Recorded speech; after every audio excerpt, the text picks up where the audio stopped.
종교의 실제적 율법들은 제의적 행위, 종교 행사에 대한 참여, 종교 전통에 대한 공부, 기도, 성례전, 그리고 묵상 등을 요구합니다.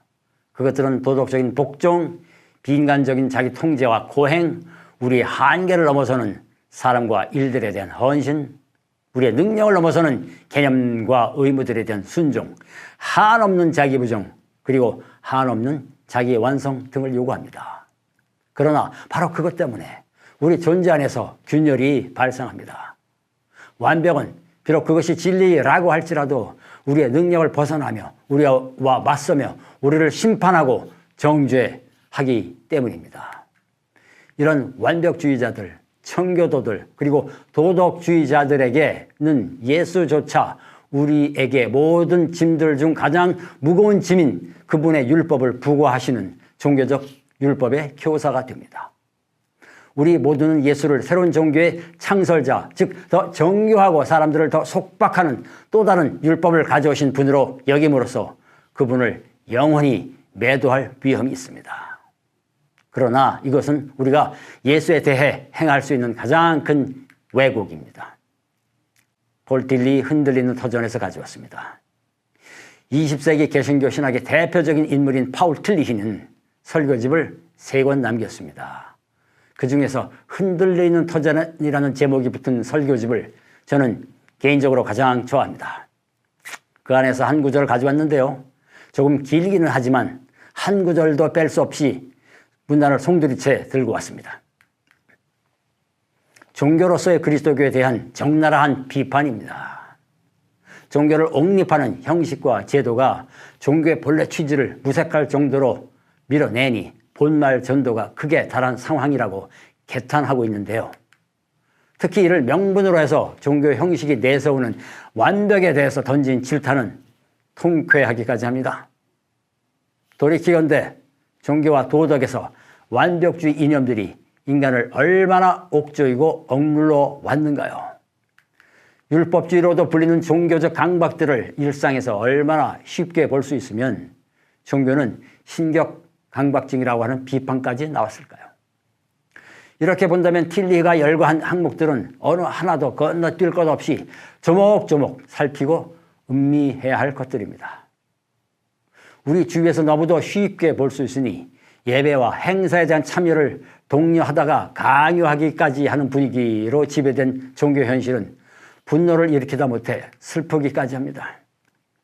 나아가 종교적 명분을 앞세운 도덕적 복종이나 의무에 대한 순종뿐 아니라 종교가 쉽사리 휘두르는 비인간적 통제는 강박을 넘어서서 억압으로까지 이어집니다. 도대체 왜 이렇게까지 되었는가요? 여러 가지로 분석할 수 있지만 무엇보다도 신과 신앙을 구별하지 못한 데에 결정적인 이유가 있어 보입니다. 신은 세계와 관계하면서도 드러내시는 이면에 알려질 수 없는 절대의 차원이 있지만 신앙은 어디까지나 인간에게서 일어나는 것이니 상대적일 수밖에 없는데요. 그럼에도 신앙마저 절대적인 것으로 착각하는 데 핵심적인 문제가 있지 않나 합니다. 절대란 마주하기를 끊는다는 것인데 인간에게서 일어나고 행해지는 신앙이 어떻게 절대적일 수가 있을까요? 그런데 이런 착각이 당연한 것으로 둔갑하면서 어느덧 종교가 신의 자리를 차지하게 되었습니다. 그래서 종교의 이름으로 이념과 제도, 습관과 전통 등을 절대화하고 강요하기까지 하는 것이 아닌가 하는데요. 그러다가 종교에 속한 사람들에게 강박을 일으키니 이를 습관화하고 타성적으로 받아들이다가 결국 자발적으로 노예가 되기를 서슴지 않게 이르지 않았나 합니다.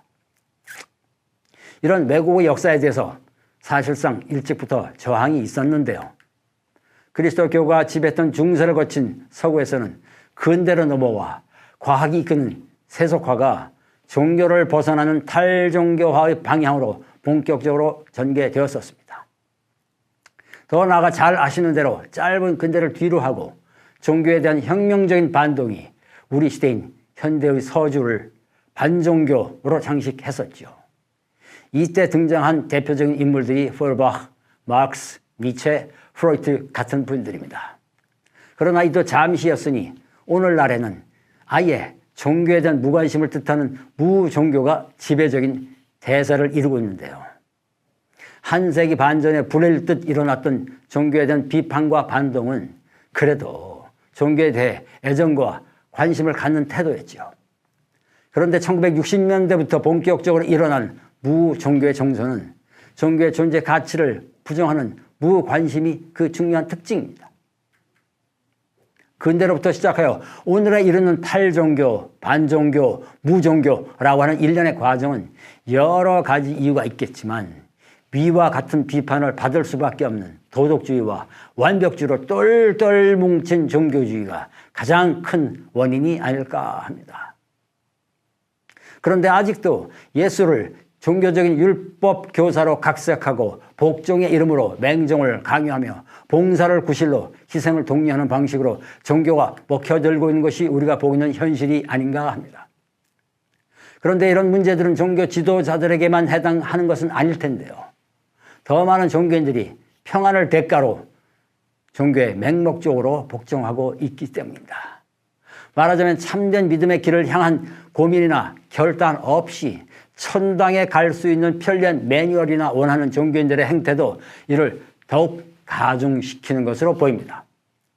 그러다 보니 천당 지침서를 만들어 주어야 하는 종교 지도자들은 사람들이 직접 겪으면서 거쳐야 하는 신앙에서의 의심이나 회의, 고민과 결단 등 복잡다단한 현실을 다루기가 어려우니 다소 손쉬운 도덕과 윤리 차원으로 바른 생활 교과서 같은 지침을 만들어서 설교와 성경 공부에 적용할 수밖에 없지 않나 합니다. 그러니 신앙에서 살아 움직이는 입체적인 역동성은 퇴색하고 문장이나 명제로 추려지는 교리로 축소되며 이를 실천한다는 명분으로 기껏해야 도덕 강령이나 윤리적 규범을 준수하는 것 정도를 신앙으로 착각하게 한다는 것입니다. 그러면서 예수조차도 도덕적 위인이나 율법 교사로 추앙하게 하니 이것이야말로 예수에 대한 왜곡 중 가장 큰 왜곡이고 심지어 모독이 아닐 수 없을 것입니다. 돌이켜 보십시다. 과연 겨우 도덕이나 윤리 따위를 위해서 하나님이 애써 사람이 되셨고 또 그것도 모자라서 십자가에 달려 죽기까지 하셨을까요?